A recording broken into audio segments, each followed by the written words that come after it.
Bonjour et bienvenue dans ce nouveau reportage Confiné. Un confinement qui mène parfois à des situations préoccupantes pour les droits des femmes. Oui, je voudrais parler aujourd'hui de l'accès à l'IVG en pleine crise sanitaire du Covid-19.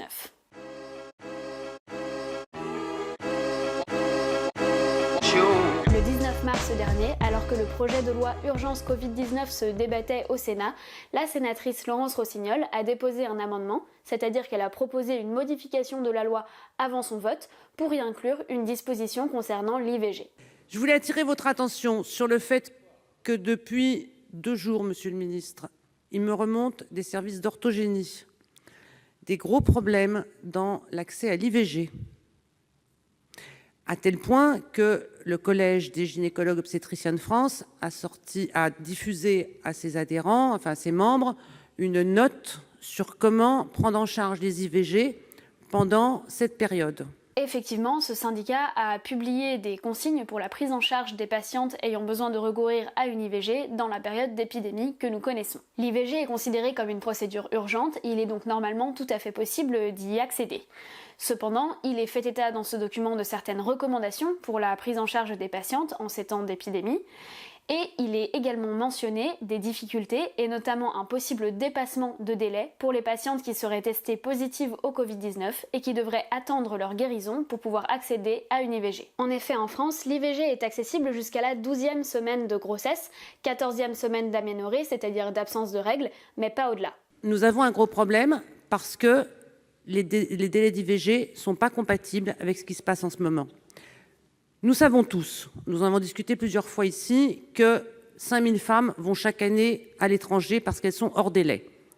Là, les frontières sont fermées. Les frontières sont fermées, donc plus personne ne va à l'étranger. Dans les services, il manque des médecins, il manque des soignants, ils sont malades, vous le savez. Il y a des hôpitaux qui ne font plus, qui restreignent leurs IVG, et donc les femmes arrivent sur d'autres hôpitaux. Elles n'y arrivent pas, les médecins vous demandent 2 semaines d'allongement des délais. Comme me l'a réexpliqué au téléphone Marie-Pierre Monnier, l'une des sénatrices ayant participé au dépôt de cet amendement, ce qui était visé ici était bien un allongement du délai temporaire. Il faut bien comprendre que contrairement à la tentative faite il y a quelques mois, il s'agit d'une disposition qui serait temporaire. On l'avait déposée pour un délai de 14 semaines jusqu'au 31 juillet. C'est tout. Le but étant de réagir à cette situation de crise avec des hôpitaux déjà engorgés. C'est pour ça qu'on a déposé un premier amendement avec Laurence Rossignol à l'origine, pas pour recréer la polémique inutilement.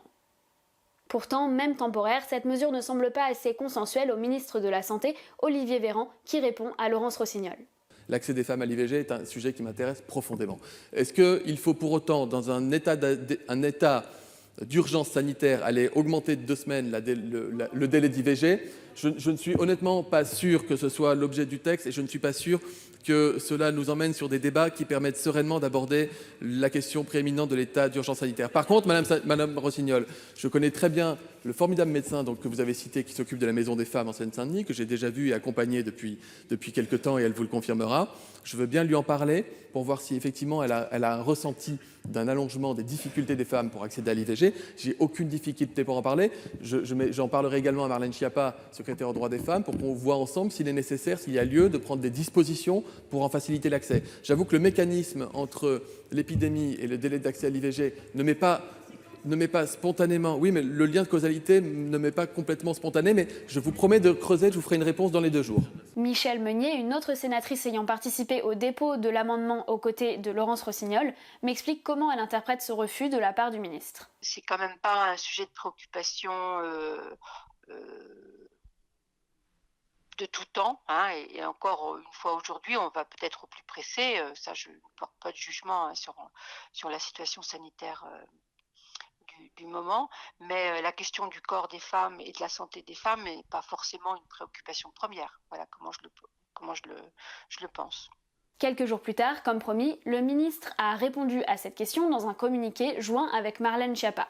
Il y est réaffirmé que l'accès à la contraception est facilité et concernant l'IVG, que les interruptions de grossesse sont considérées comme des interventions urgentes par le ministère des Solidarités et de la Santé. Leur continuité doit être assurée. Le planning familial maintient son numéro vert 0800 08 11 11 pour répondre à toute question à ce propos. Les services de l'État feront des points réguliers avec les soignants et le tissu associatif afin de s'assurer que même en période de pandémie et de confinement, le droit des femmes à disposer de leur corps ne soit pas remis en cause. Des paroles rassurantes donc, mais rien sur l'allongement des délais. Pourtant, sur le terrain, les associations font le même constat que le groupe de parlementaires ayant déposé l'amendement, comme me l'explique Daniel Gaudry, gynécologue et membre du planning familial. Le constat, c'est que, j'allais dire, de plusieurs endroits du territoire français, on avait on avait comme retour des difficultés de femmes et ou bien de professionnels nous expliquant que on leur avait retardé leur rendez-vous déjà prévu parce que les créneaux de blocs opératoires ont été fortement modifiés, soit réduits, soit supprimés. Et donc ces femmes ou les professionnels étaient un peu déconcertés. Un certain nombre d'établissements hospitaliers publics sont en pleine réorganisation et que ils donnent pas les mêmes réponses aux femmes. Hein, et on sait que le numéro vert national, qui est géré par le planning familial, reçoit beaucoup plus d'appels que dans la même période de mars 2019. Parce que les femmes ont du mal à trouver aussi bien des rendez-vous pour les échographies que parce que c'est pareil, les cabinets de radiologie ont réduit leur capacité de rendez-vous et puis il y a alors les femmes qui elles sont en dehors des délais de la loi française qui devaient partir à l'étranger où c'est sur une procédure beaucoup plus compliquée pour qu'elles puissent quitter le territoire français. C'est pourquoi le collectif Avortement en Europe, les femmes décident a lancé une pétition. Fatima Ben Omar, qui en est membre, m'en a expliqué l'objet au téléphone. Nous, ce qu'on demandait déjà dès la création du mouvement Avortement en Europe, c'était d'allonger les délais d'avortement légal. Là, maintenant, vu qu'on a ce problème justement d'accès à l'avortement, de faire sauter certaines barrières, comme on l'explique dans la pétition, notamment les mineurs, ne pas leur demander un deuxième rendez-vous, etc. Dans leur pétition, elles demandent en effet notamment l'allongement des délais, mais en allant plus loin que ce qui était proposé dans l'amendement, puisqu'on parle ici d'un allongement qui serait égal à la durée du confinement. Concernant les évolutions législatives qui étaient proposées par les sénatrices, celles avec lesquelles j'ai échangé ne sont pas très optimistes quant au retour d'une telle proposition devant le Parlement. Pour autant, elles soutiennent tout à fait cette pétition, veulent inciter à la signer et souligner que le message qu'elle porte est urgent. Un sujet dont les initiatrices de la pétition ont pleinement conscience, comme me l'a confirmé Daniel Gaudry. On en a, j'allais dire, parfaitement confiance. Mais je pense qu'il faut avoir conscience aussi qu'un certain nombre de femmes risquent d'être dans de grandes difficultés et qu'il faut absolument... Nous notre objectif, c'est vraiment d'alerter les soignants et les responsables politiques qu'il y a un vrai problème, que c'est pas... que ça suffit pas de dire comme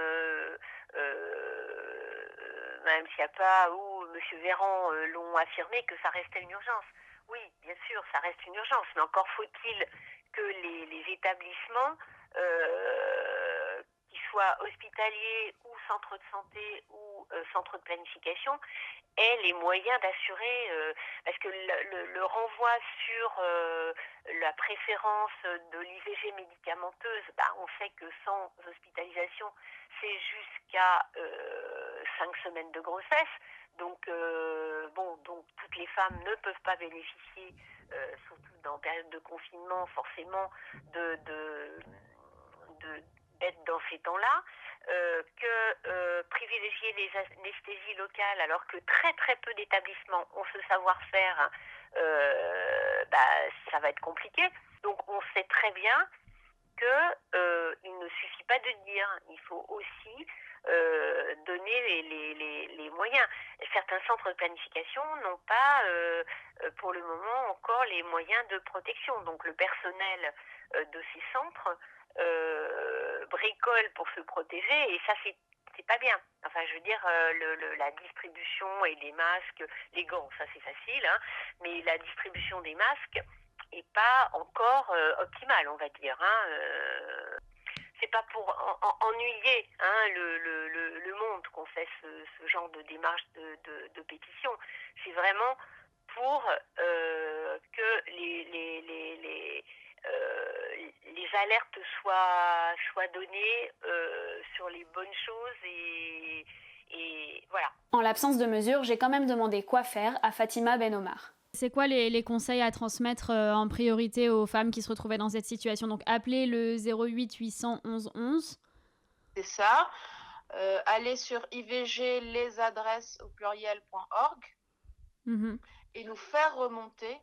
D'ailleurs, le mieux, c'est plutôt de taguer le planning, nous faire remonter quand il y a des endroits où elles se rendent compte qu'on leur a donné des délais trop longs ou que finalement on les a renvoyés vers d'autres hôpitaux en disant que celui-là était trop sous l'eau du fait de la crise sanitaire, etc. Afin de faire nous-mêmes remonter au pouvoir public, puisqu'on a l'air au moins théoriquement de collaborer, les endroits où ça se passe mal.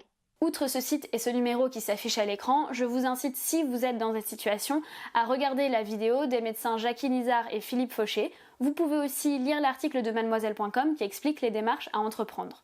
Tous les liens seront dans la description avec ceux des sources utilisées pour la réalisation de ce reportage. Je ne peux pas toutefois terminer ce reportage sans une pensée pour toutes celles qui sont dans des pays où l'accès à l'IVG est déjà restreint en temps normal et qui se retrouvent dans des situations dramatiques puisque leurs besoins ne sont pas pris en compte, encore moins en cette période de crise sanitaire. J'espère quand même que vous vivez cette période de crise le mieux possible, que vous prenez soin de vous et des autres. On se retrouve ici même sur YouTube très bientôt. En attendant, force et courage.